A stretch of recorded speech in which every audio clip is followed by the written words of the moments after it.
Halo sahabat semua, jumpa lagi dengan admin. Pastinya kalian saat ini sedang berada di channel Sarjana Wibu. Bagaimana kabar kawan-kawan pada hari ini? Semoga kalian semua baik-baik saja. Pada video kali ini, admin akan melanjutkan cerita manhwa yang berjudul Sword Master Kelas 9. Dan ini adalah video part yang kedua.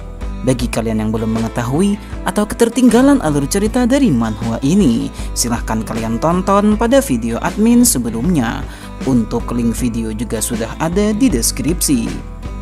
Baiklah, tanpa berlama-lama lagi, langsung saja mari kita masuki alur ceritanya.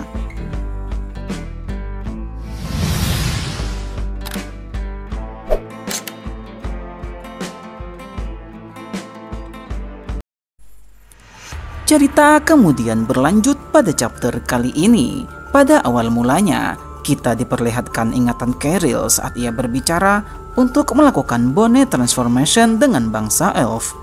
Dengan sebuah dragon heart, Cheryl akan bisa melakukan teknik tersebut. Untuk menguasai teknik itu, setidaknya Cheryl juga harus berada di bawah umur 15 tahun.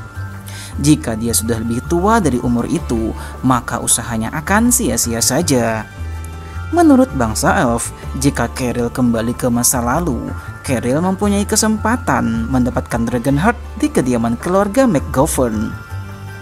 Kembali ke masa yang sekarang, Cheryl ingat betul kalau Dragon Heart itu ada di perpustakaan keluarga McGovern.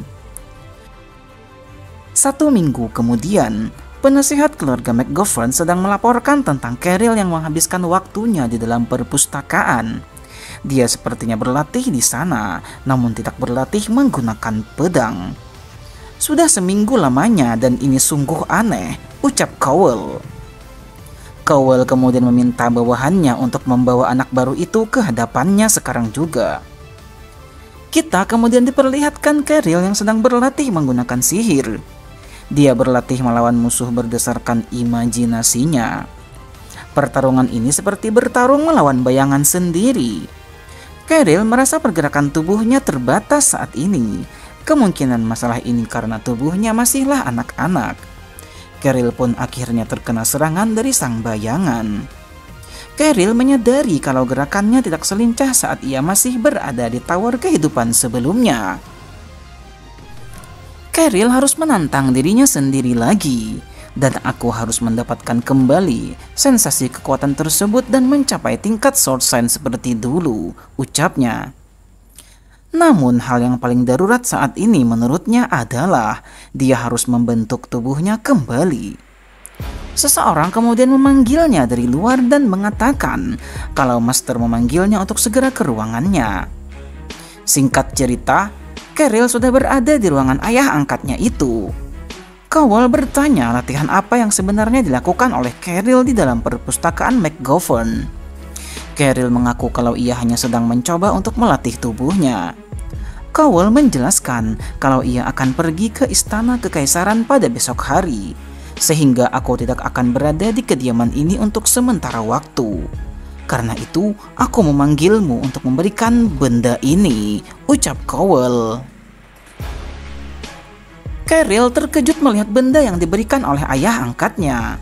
Ternyata benda itu adalah barang peninggalan ayah kandungnya Cheryl untuknya. Scenes kemudian berpindah memperlihatkan anak-anak dari keluarga McGovern.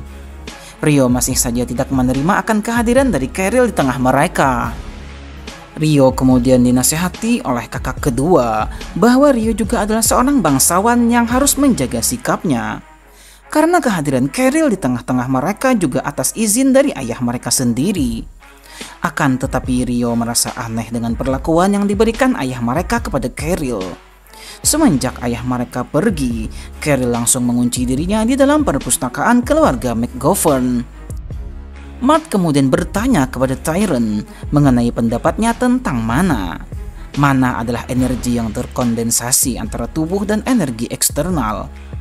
Tyron menjelaskan kalau Mart memerlukan mana yang ada di dalam tubuhnya untuk mengumpulkan mana eksternal. Akan tetapi, Cheryl tidak memiliki mana di dalam dirinya. Jadi mau dia belajar atau tidak bukanlah masalah untuknya. Orang yang bahkan tidak dapat merasakan mana tidak akan mengerti struktur dari mana itu sendiri, sehingga mempelajarinya adalah hal yang mustahil. Dia paling juga akan menyerah dalam beberapa hari. Itulah pendapat Tyron tentang Cheryl. Kita kemudian terus diperlihatkan apa yang sedang dilakukan oleh Cheryl di sana. Dia mengetahui kalau kediaman ini tidak dibangun oleh keluarga McGovern, melainkan oleh keluarga Ashir. Kai Ashir, sang penyihir yang membentuk fondasi kekaisaran ini 250 tahun yang lalu. Dan juga sang Dragon Hunter pertama dalam sejarah. Dia menyembunyikan Dragon Heart yang pernah dia buru di dalam perpustakaan Henry ini. Hingga saat ini, belum ada orang yang berhasil menemukan peninggalan dan rahasia di balik bangunan ini. Cheryl berpikir kalau sang penyihir itu membuat sebuah jebakan yang aneh di sana. Semakin Cheryl melihat, semakin dia merasa takjub akan karya ini. Cheryl kemudian memegang salah satu buku yang ada di sana. Tiba-tiba pintu menuju tempat rahasia muncul di hadapannya. Kai Ashir menciptakan tempat ini sehingga hanya mereka yang tidak memiliki mana dan kekuatan sihir yang dapat menemukannya. Cheryl berhasil menemukan kotak di dalam sana.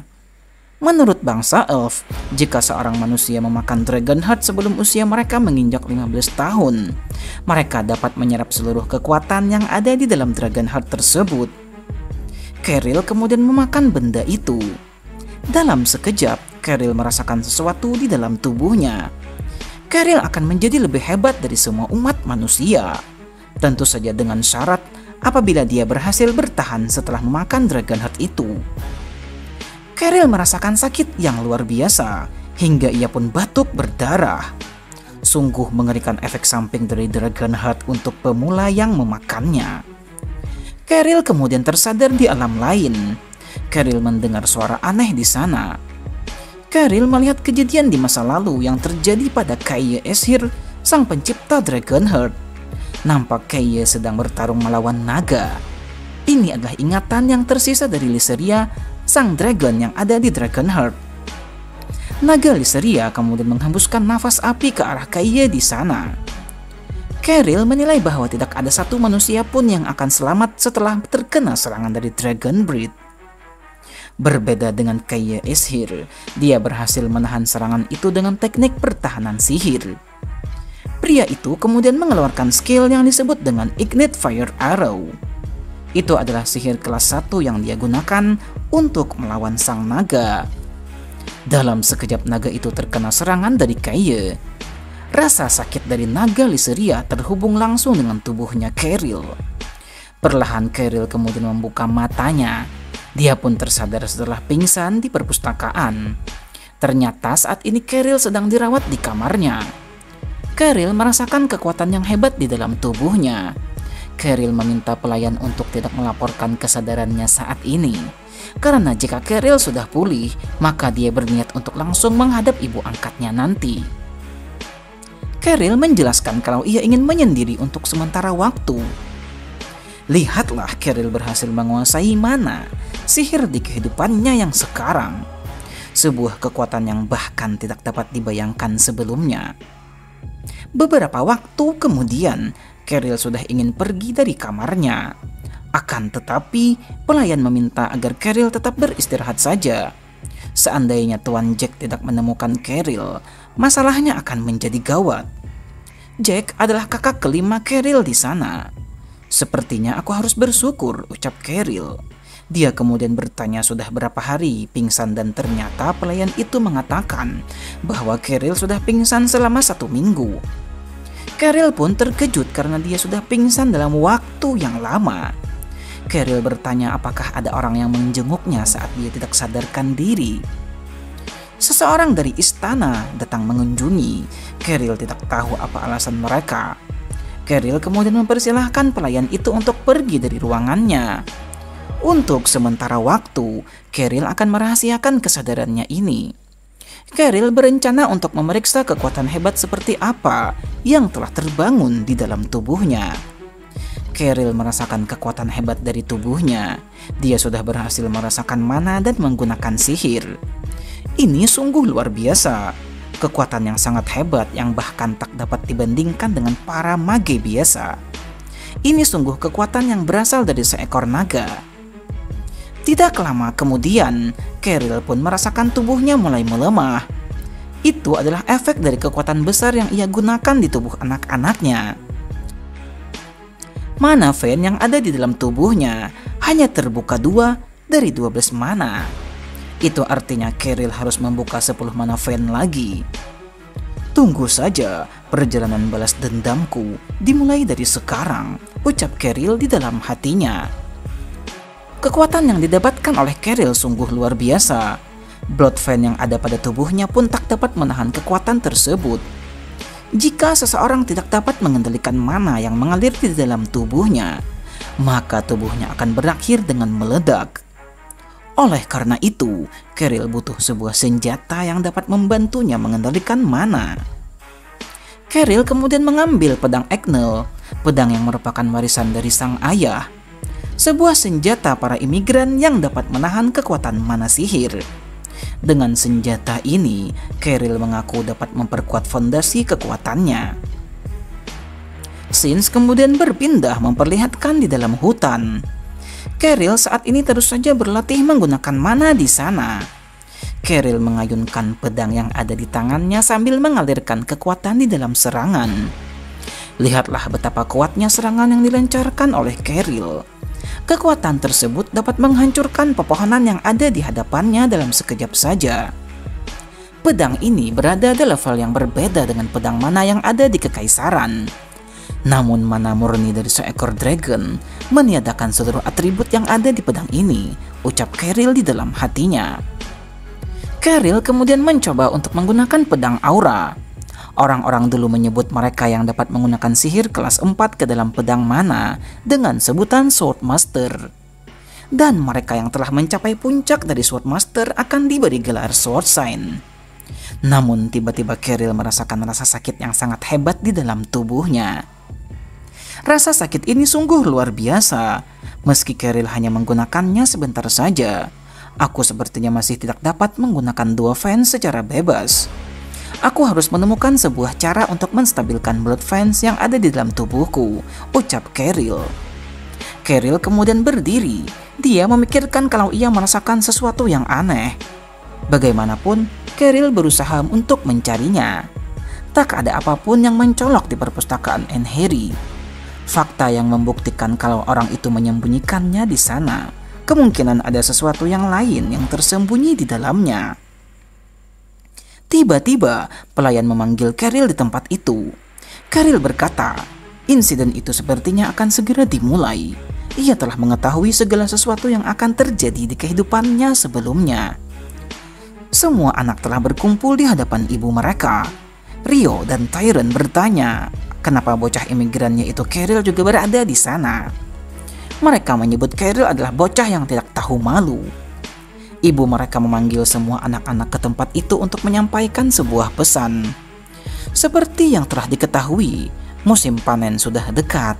Karena itu, seperti biasa, keluarga kekaisaran menurunkan perintah untuk melakukan Goblin Extermination. Akan tetapi, ada satu hal yang khusus pada ekspedisi kali ini. Sebagai bentuk penghargaan kepada keluarga McGovern, pihak kekaisaran memutuskan untuk mengirimkan dukungan pasukan untuk mereka. Tyron dan Matt pun terkejut, karena ini adalah pertama kalinya kekaisaran mengirimkan pasukan untuk membantu tugas mereka. Rio kemudian berkomentar bahwa ada yang aneh dalam hal ini. Bukankah keluarga kekaisaran sendiri yang berperan paling besar dalam misi ini?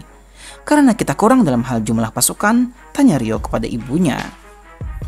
Bagaimana jika kita menambah jumlah pasukan kita untuk memusnahkan para imigran lainnya daripada memusnahkan monster yang ada, ucap Rio. Ibu mereka kemudian menjawab bahwa bantuan itu berasal dari keluarga Balsar. Mendengar hal itu, entah kenapa semua anak langsung terbungkam. Sang ibu meminta anak-anak untuk tidak berpikir hal yang buruk, karena ini adalah tugas mereka setiap tahunnya. Padahal, sesuai dengan apa yang telah terjadi, ini sesungguhnya adalah sebuah serangan yang terencana, yang secara spesifik diarahkan ke keluarga McGovern. Serangan itu akan dilancarkan dalam 5 hari ke depan. Cheryl melihat kepada saudaranya yang bernama Randall McGovern. Di kehidupan Cheryl sebelumnya, Randall akan tewas secara mengenaskan. Pertarungan akan terjadi 5 hari dari sekarang, di tempat yang tinggi, tepat di tengah hutan di mana jalur yang tersedia sangat sempit, dan mundur adalah hal yang mustahil. Para saudara Cheryl akan dikepung oleh musuh yang tengah bersembunyi untuk menunggu. Mereka, para goblin, telah mengetahui akan kebiasaan mereka untuk melakukan ekspedisi terhadap goblin, sehingga mereka dengan licik melakukan pengepungan. Pada akhirnya, Randall kehilangan nyawanya di tempat itu. Cheryl yang sekarang akan dapat menghentikan kejadian itu. Masalahnya, bukan hanya mencegah penyerbuan tersebut, melainkan juga menemukan dalang di balik kejadian ini. Cheryl tidak dapat menemukan pelakunya di kehidupan sebelumnya. Namun kali ini, ia bertekad untuk bisa menemukan orang itu. "Aku pasti akan menemukan dan menghukum mereka," ucap Cheryl di dalam hatinya. Scenes kemudian memperlihatkan anak-anak sedang berkumpul dan berdiskusi tentang bala bantuan yang dirasa aneh oleh mereka. Timingnya sungguh tidak tepat. Hal yang paling aneh adalah dukungan pasukan itu adalah berasal dari Balsar. Keluarga Balsar yang memandang keluarga McGovern sebagai musuh mereka malah menyediakan bantuan seperti ini. Ini adalah sesuatu yang tidak pernah terjadi sebelumnya. Tyrant pun mencurigai kalau keluarga Balsar pasti merencanakan sesuatu. Cheryl membenarkan pemikiran saudaranya itu. Hal ini terjadi karena Kaisar belum menentukan pewaris tahtanya. Sang Kaisar Titanstein memiliki 3 putra. Pangeran pertama yang bernama Ruon, pangeran kedua yang bernama Oliver, pangeran ketiga yang bernama Cromen. Namun pangeran ketiga sangatlah lemah, sehingga dia tidak pantas untuk ikut dalam perebutan tahta kekaisaran. Karena itulah, perebutan tahta ini hanya dilakukan oleh 2 orang saja. Sejauh ini, pangeran pertama lebih dominan daripada pangeran kedua. Tapi keadaan tiba-tiba berbalik ketika ayah angkat Cheryl, leader dari pasukan Blue Knight, mendukung pangeran Oliver. Karenanya, wajar keluarga McGovern tidak berhubungan baik dengan keluarga Balsar yang mendukung pangeran pertama. Balsar mengirimkan bantuan pasukan dari perbatasan, dan ini terjadi ketika ayah mereka tidak ada di rumah. Sehingga tindakan ini terlihat mencurigakan.